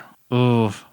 This is actually probably, I don't want to say this because obviously we're only on question 2 and we're probably about to get it wrong, but these are pretty much all going to be Capcom games. So at least Okay. we have, you know what I mean? Like, at least we got that. Because Capcom had Yuki-chan's Papa on lock, as far as I know. But I don't know if it was Breath of Fire 1 or 2. You know those games way better than I do. I can't remember if both of them were on IGN's list. I kind of think they're both on the list. All right. Because I feel like Josh was on both of them. All right. Or are you thinking that because we did a part 1 and part 2? We got it in part 1 and part 2. But I feel like they were both on it and 2 was way higher. Okay. I mean, that would make sense that 2 would be way higher. So what do you want to do? It's your discretion. I want to You're roll the Breath of Fire guy. I want to roll the dice and say Breath of Fire. All right. Breath of Fire, you want to take a guess at what episode number that might have been? 36. It's 82, Breath of Fire. All right. We got there. Yeah. Good job.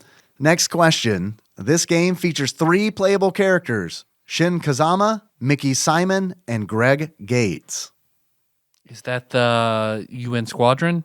Yes, I think that it is. Greg Gates. I think that, yeah. He's the one with the mustache and shit? Yes. With the full beard? The Americano, I believe. Yeah, good job. I think we should lock that in. UN Squadron? Okay. Yeah. What episode number do you think it is? Oh, like 140? 140, locking it in is 94, Okay. UN Squadron. Man, I almost got a good deal on UN Squadron. I was fucking excited for it. And then at the last minute, it was like, nope, no longer a good deal at all. Turned from a good deal to a horrible purchase. Next question. This game features faster speeds and extra moves compared to its previous installments. Street Fighter 2 Turbo. That'll work. Faster speeds and extra moves, Okay. right? And that's a Capcom game. Yeah. All right. Street Fighter 2. Was Gradius Hyper Fighting Edition. I don't know. Okay. Gradius? Was Gradius a Capcom game? Gradius? Gradius 3. Gladius? Man.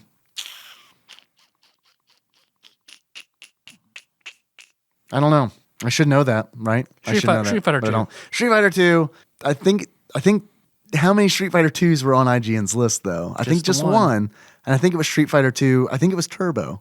Okay. Wasn't that it? makes sense. It's the better version with the bosses and stuff. So yeah, Street Fighter 2 Turbo. All right. Logging that in. Street Fighter 2 Turbo. Oh, what episode number do you think it was? 119. 164, Street Fighter 2 Turbo. Good job. We got it. Even though I can't remember who published Gradius. This game, based on a Disney cartoon, features a character who, if real, would be the world's wealthiest person. That is DuckTales. DuckTales. Woo! Fuck yeah. What episode number do you think it was? 216. 278. DuckTales and DuckTales Remastered. Okay. Oh, yeah. Next question. This sequel featured box art of the protagonist firing a pistol, something he could not do in the game. Mega Man? Yep, I bet that's it. Mega Man 2? It was 2 where he had the handgun, right? I want to say that's the one I don't think we've done. And we haven't OG done Mega Man 1. You're right. So Mega Man 2. All right, Mega Man 2, going to lock it in. What episode number do you think it was? Yeah, 316. 438. Mega Man 2. Got the important part. All right. Next question. This game sees you wooing various fathers. Dream Daddy. What episode number do you think it was? Ooh, that's late. What was the last one? What was Mega Man? 438. 498. 440. But it was Dream Daddy. We are correct. All right. Next question. This freeware parody game features a boss from Double Dragon. It's a Bobo's Big Adventure. Mm-hmm. Yeah. Logging that in. What episode number do you think it was? 476. 454. A Bobo's Big Adventure. Next question. This game sees you earning a fuck ton of money so you can gain a huge inheritance. Wall Street Kid. Oh, okay. Yeah. Right? Yeah, Wall Street Kid. What episode number do you think it was? 469. All right. Logging it in. 459. Wall Street Kid. And the last question. This side-scrolling shooter is designed to look like an old cartoon. That's Cuphead. What episode number do you think that was? 490. 481. Very close. All right.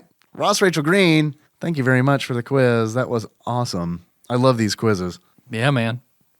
Yeah, that was a deep cut pull for the Yuki Chance Papa. Impressive. I know we talked about taking calls, but we are running a little late now. We're running late? Yeah, past our average. No, we're not. What are we running? I got us over an hour and a half. Really? Mm-hmm. Let's take these calls though. Okay. Are you in a rush? You need to get out? I see you. I'm not blinking yet, so. You're not. Oh, you're sleepy. Mm-hmm. You're getting sleepy? Not yet. So we can probably keep going. Gradius was Konami. And that's what I thought. I just didn't want to say it.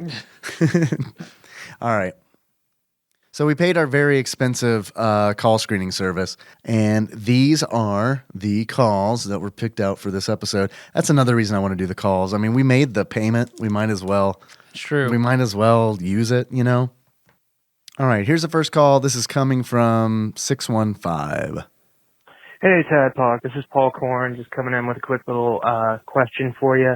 Marry, fuck, kill. Honeydew, watermelon, or cantaloupe? I'll take my answer off the air. Thank you. Bye. You get your answer on the air. Damn right. Because we liked your call.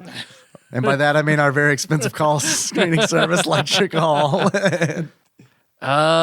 Fuck or kill cantaloupe, right? I don't like a cantaloupe. I hate cantaloupe. When I was a kid, my mom used to make pancakes every Sunday morning, which was great. And I honestly think this might be. Would you play continental breakfast every morning and you get pancakes and cantaloupe? Just on Sundays. Just on Sundays. And actually, this might be. I really don't like maple syrup, and I think it might go back to this. Maple syrup, like, man, Henry loves pancakes, and he'll have pancakes typically for breakfast, like on the weekend. That's great. I love that for him. But fuck, man, he smells like maple syrup for like the rest of the damn day. And then it's like 1 o'clock, I'll be like, I don't know, I'll pick something up off the table, and then it's like I'll set it down somewhere else, and then it's like my hands are just fucking sticky, and it's like, oh my God, if I smell this. And you're not Brock Malone, so. No, right? Yeah, exactly. It's like if this smells. That's a Call of Cthulhu Son of Sam for anybody who didn't know what I was talking about. Real sticky dog situation going on. And then, man, if I get fucking syrup on my hands, it fucking smells all goddamn day. And I fucking hate it. And it's like, the worst is where it's like some maple syrup got on me somewhere, but I can't identify where it is. So I just go around all day, and it's like every now and then I catch a fucking, it's like this sickly sweet. It's not even like a good sweet. It like smells like, I don't know, like it smells like a dead Oompa Loompa fermenting in a basement. It's just I hate it. It's the worst. Unless I'm eating it, I'm with you. I don't love the smell of it. I like it on chicken and waffles.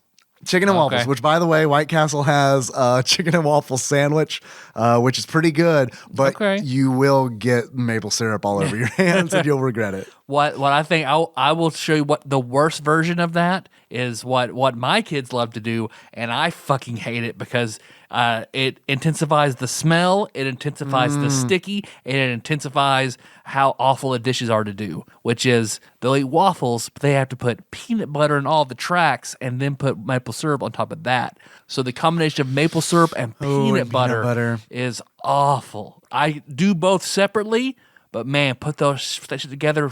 Oh, I fucking hate it. Want to nip that shit in the bud? Oh man, make them do their own dishes. No, I'm looking at a jar of Marmite peanut butter on the table right here. Switch the labels out. No, eat your peanut butter. No, it's fine. Right, Go exactly. ahead. Yeah. Or I'm going to keep that bottle and mix a giant spoonful into every jar of peanut butter There we you get go. until they're done with There peanut you go. butter. That's scorched earth. So yeah, I'm with you. I'm with you. Cantaloupe. I'm gonna kill cantaloupe. I feel like you got to marry watermelon. Nah. And it's the best. You like honeydew more than watermelon? Yeah, I just like saying honeydew. I feel like if I was married, I would be like, honeydew, would you mind if I fucked watermelon? You remember, honeydew, do you remember when I was talking to you about my fantasy where I fuck watermelon and you watch it? Can we do that, honeydew? So yeah, I'd marry honeydew. Or we can go the other way and I can be cuck meloned and you can fuck watermelon while I watch. New Steam name, Cuck Melon. And your profile pic is just Gallagher shrugging. Because perfectly ripe, I like honeydew. So I would fuck honeydew and marry watermelon. Gallagher 3, Cuck Melon. Yeah, the melons come back and smash his wife in front of him. I like that. I like that a lot. All right, thanks, Paul. That was a really good call. Let's see what else we got. All right, this is coming in. Our next call is from 562. We're listening. Okay, this is Michelle. I have to recant something you said. Hey, Michelle. Indiana Jones does not rape anybody. I'm sorry, I was mistaken. He is forceful, but he never actually rapes anybody. He's just predatory and obnoxious. But Decker, Okay. Yeah, Decker, definitely. Blade Runner guy, Decker, totally, that's a rape scene, 100%. I don't care if they get married later. Deckard Cain? Totally raped somebody. And I'm pretty sure James Bond rapes like half of his women. Stay a while and get so I don't raped. really want to watch everything. Okay, thanks, bye. Sorry, guys. All right. I'm glad that was clarified. After I remember getting that call, I remember when we took the call about all the Harrison Ford characters in fiction who have raped people. I looked into Decker.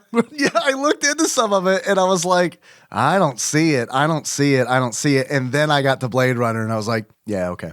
that was definitely the one where it's like, yeah. But then, all right, hear me out. I got to thinking about that and I was like, that's got to be in there. That is in there on purpose. And is it in there to make us think like, is it okay to rape robots? Or I heard that Harrison Ford said he wasn't going to do movies anymore until he got to do one rape scene. Because he's all about it. I don't think that's true at all. No, I think it's 100% to show that, what they really think of robots. Yeah. So yeah, that's what I got from it too. Yeah. And in like that regard, I'm not saying that what the character did was right, but like from like a film standpoint, it's like, yeah, okay. I mean, this is obviously a thing that would happen, right? Mm-hmm. I mean, oh yeah. Oh god, yeah. It happens now and robots aren't sentient, so. All right. Well, thank you, Terrified Michelle. I appreciate that call. Let's see. I've got another call here, which I think is from you as well.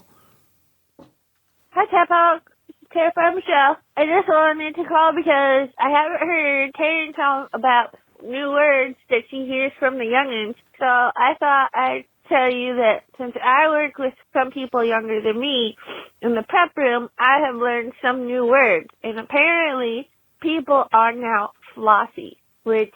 I want to point out, I'm going to pause this for a second. I want to point out that this call is from 2018. So these are all passe now. So these are all, it's done. Absolutely. Like if you are like on the cutting edge, like if you're a 12-year-old listening to this, first of all, what are you doing? Stop. Man, you were the coolest. You're not cool at all. Go tell your parents about us. They'll understand us. Go record Sliver off of Cinemax and masturbate to it when your parents are asleep. Don't listen to this. So I do want to point out, like, if anyone listening is like, flossy, This call was from 2018. Because I did get a comment from Brainy Jr. that like, yeah, on fleek is not a thing. Shut up. It means they are looking good or cool or whatever used to be on fleek or ballin'. There we go. Instead, they're now flossy. Flossy. Because I Bitch, get off me. a baby that I dressed. My shit and I was flossy. all like, look at this little cute baby. He's ballin'. Do they say that anymore? And they're like, no. And I was like, what do they say? And they're like, flossy. And I'm like, that's terrible. Charles Barkley in there. Terrible. That's terrible. I'm terrified, Michelle.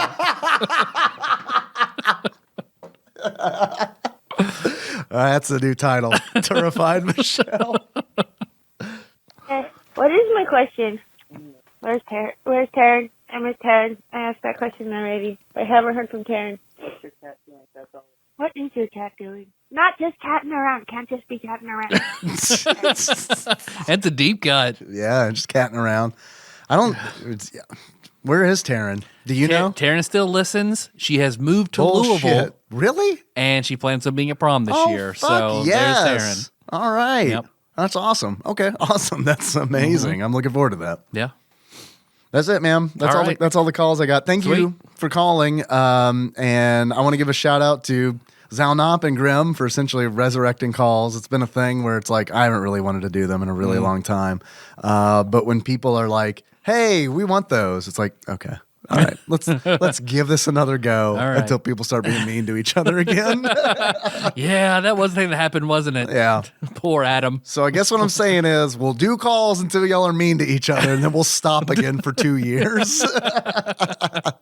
If you want to give us a call, what we're looking for really is any kind of like questions or anything that might spark a conversation. If you have something that you think might be good for that, give us a call at 270-883-2555. Our lines are open. Operators are standing by. Yep, we're almost to 2019 in calls, so Yeah, it pretty is sweet. true. all right. Well, before we go any further, I'm gonna stand up from here. Oh, yeah, look But, at you. Oh, wow, you stood up. Yeah, I'm a big boy now. You meant it. I'm gonna put on this very expensive headset that I wear just for this walk to not lose audio quality. No, it's great. Yeah. It's seamless transition, too. You'd think I'd wear it all the time, but no, just for this walk. Well, it's a special walk. Yeah, so I'm gonna. It's a baby elephant walk. I've got this key around my neck. Sean Miller talking to me. I'm gonna go over to this display case I have, unlock it, pull out this Louisville Slugger that I have signed by one God. Donnie Jeffcoat. Look at that. Look at that penmanship. Yeah, I mean he's great at all things he does. That's one goddamn autograph right there. Yeah, extremely. It's extremely autographed. I don't know how he did it with like, it takes up the entire bat. Yeah, I mean it's a long name, Jeffcoat. Yeah. No one's name is that long. It's like he signed a bat with another bat.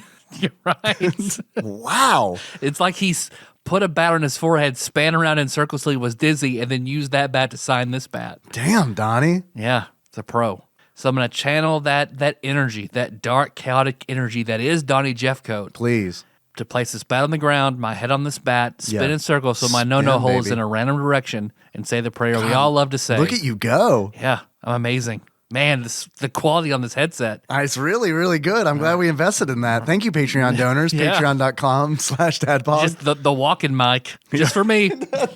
Also, Patreon.com will take you nowhere. That's our complaint department. That's where you pay to tell us how much we suck.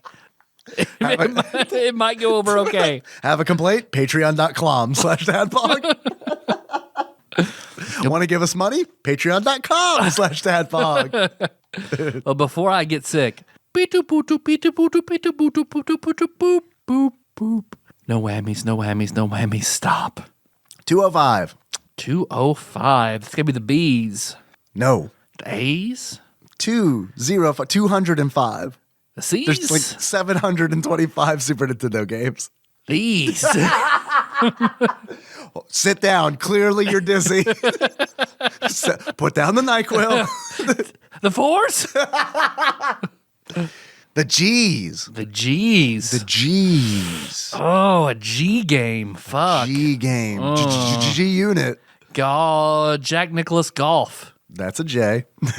Well, I didn't know if it would just be in the G's, like golf, Jack, Nicholas, comma, you know. I think it'd be Gak Nicholas. Gak. The Nintendo. Jack, Nicholas, golf.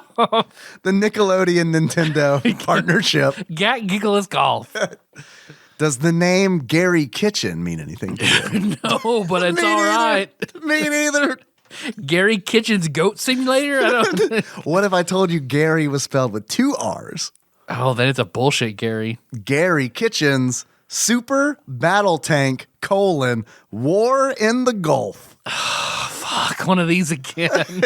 It's been a while. It's been a minute. It has since Jungle Strike. I've almost bought this one too. A lot of these podcast episodes of me being like, I almost bought this game. All right, Gary Kitchen. Gary Kitchen's Super Battle Tank, War in the Gulf. All right. Timely game. It is. It is. All right. I do like Gary Kitchen, though. So I guess what I'm saying is, if you want to catch a sweet Super Castlevania 4 stream next Sunday, twitch.tv/tadpog_podcast. Oh, man. All right. Well, thanks for listening, everybody. You can find the show on iTunes, Stitcher, YouTube, Spotify. Let's see. What else we do? Hey, what's up? Well, not much. Just recording a podcast. Well, did you know that our Instagram and our Twitter are both TADPOG_podcast? You're cumbersome. I realize. All right, we're done. This is our last episode. We're done. We're about to kiss. We're done. That was too perfect. No, we'll kiss. Just give it a minute. Just give it a minute. I got to pull it out of my jeans. I got to put my Velcro flap on. Right, yeah. I got to stretch it like taffy before you can see it. Paint it bright red. I know you like good red rockets. Yeah, who doesn't? Who doesn't love a good Gary Kitchen? That's what I want to say. What are you guys playing next week? Gary Kitchen. Gary Kitchen Simulator? Gary's Kitchen. Gary's Kitchen Simulator. It's like Gary's War mod, in the Gulf. but just kitchens. War about golf. It's actually, you're in the kitchen. War about Jack Nicholas's golf. Nicholas's. Yeah, you're in the kitchen making sandwiches and you hear the war about golf happening in the living room. Hey, so we're really trying to push. We put Dave. We have it now where you can listen to our episodes right on the episode post. Yeah. Instead of having to go to like the website, which is kind of clunky. Yeah. So now On whenever we Facebook. post something on TADPOG, you can listen to that episode right there. And then we're also trying to fill it up with funny memes and shit. Just to clarify, you are talking about the Facebook page. The Facebook page, TADPOG. But if you want some more like the dank conversation, that deep, dark shit. If you want to connect with people, Yeah. you can do that. On a very perverted level, there's TADPOG Nation. Well, yeah, that's the only way, really. Yeah. If you're a good boy. If you're a good boy. Or have, a good girl. Or have some Piggy Palace stuff to talk about. Because that's Well, you already said good boy. that's where or I'm good in girl. it. That's true. Only the good boys and good girls talk about Piggy Yeah. Palace. That's true. Only the best. Yeah. That's on our Discord. bit.ly/tadpog Discord. Yeah. And if you're curious what the fuck a Piggy Palace is, it's a Patreon thing. Yeah. Only Yeah. Patreon kids will understand.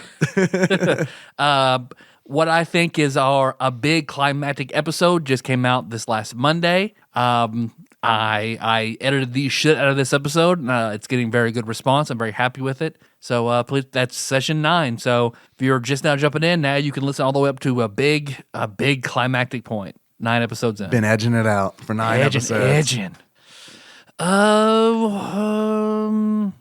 I think that's it, except for Patreon. Oh, well, shirts. If you want a TADPOG shirt, shirts.tadpog.com. Shirt. Shirts.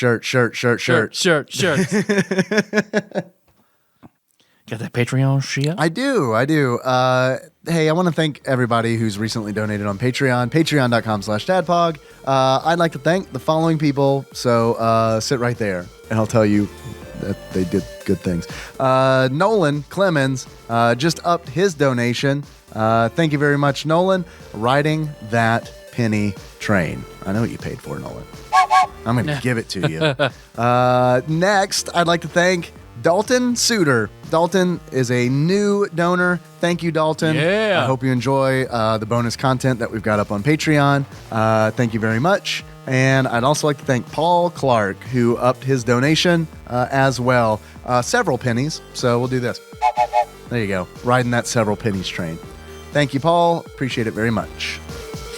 Our theme song is Moves by Sycamore Drive. Leave that track in the show notes at tadpog.com. And the show is executive produced by Usurper Grimm, 1383, God Emperor Alex Pena, Cousin David Galino, Platinum member Brett Miller, the Eightfold Daniel Abernathy, Yeah. Laud Dennis, Master Cycle Baron Kevin Link, and Dig Dougie. Thanks, y'all. How you want to close this one out, Dave? Make our favorite pool players. Oh, yeah. Awesome. So until next time... Tropical Capricorn. I was just a guy. I was Melissa. Oh, she's your favorite pool player? Yeah, absolutely. Oh, that's nice. I was also someone named Melissa, but a different Melissa. Okay. Melissa Poolist. Yeah, Melissa. Do you know Melissa Poolist? Yeah, she's She's a Poolist Prize winner. Yeah. And a person who wins that prize is called the Poolister. Oh, yeah, baby.